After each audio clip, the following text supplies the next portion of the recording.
সকলকে জয় যিশু। আজকে একটি ছোট্ট গল্প দ্বারা আপনাকে শিক্ষা দিতে যাই, যেটা বাইবেলে লেখা রয়েছে। একদা এক সময় একজন ব্যক্তি হঠাৎ করে যখন সেই রাস্তা দিয়ে যাচ্ছিল, আর হঠাৎ করেই কিছু মানুষ তাকে আহত করে রাস্তায় ফেলে দিয়ে যায়।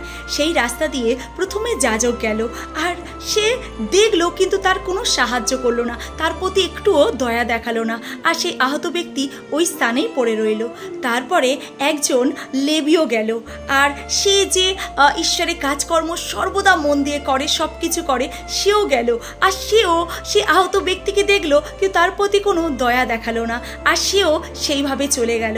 আর তারপরে সেই রাস্তা দিয়ে একজন সমরীয় ব্যক্তি, যে তখনকার যুগে তাদেরকে কেউ পছন্দ করতো না সেইভাবে, আর সেই সমরীয় ব্যক্তি যখন যাচ্ছে, আর সে যখন আহত ব্যক্তিকে দেখলো, সে তার প্রতি দয়া দেখালো, আর তার সেবা করলো, যত্ন করলো, এবং তার আহত জায়গা স্থানগুলোতে, ক্ষত স্থানগুলোতে মলম লাগিয়ে দিল, এবং তাকে নিয়ে সেই পান্তশালায় গেল আর চিকিৎসা করলো।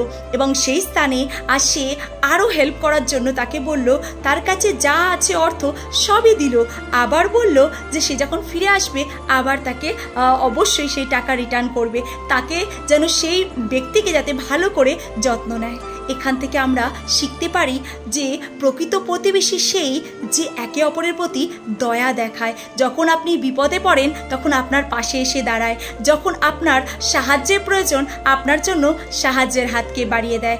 অনেক মানুষকে আপনি আশেপাশে দেখবেন, আর দেখতে হয়তো প্রতিবেশীর মতো লাগবে, কিন্তু তারা প্রতিবেশী নয়। আজকে থেকে আমি এবং আপনি প্রথম শুরু করি রিয়েল এবং প্রকৃত প্রতিবেশী হওয়ার।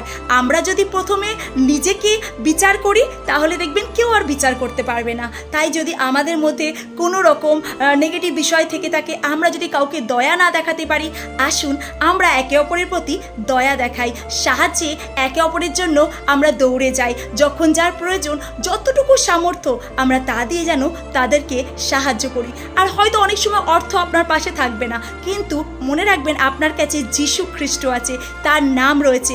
আপনি প্রার্থনা দ্বারা তাকে সাহায্য করতে পারেন, তাকে উৎসাহ বাক্য দ্বারা তাকে এনকারেজ করতে পারেন। আমি বিশ্বাস করি এর দ্বারাও অনেক মানুষই উৎসাহিত হবে।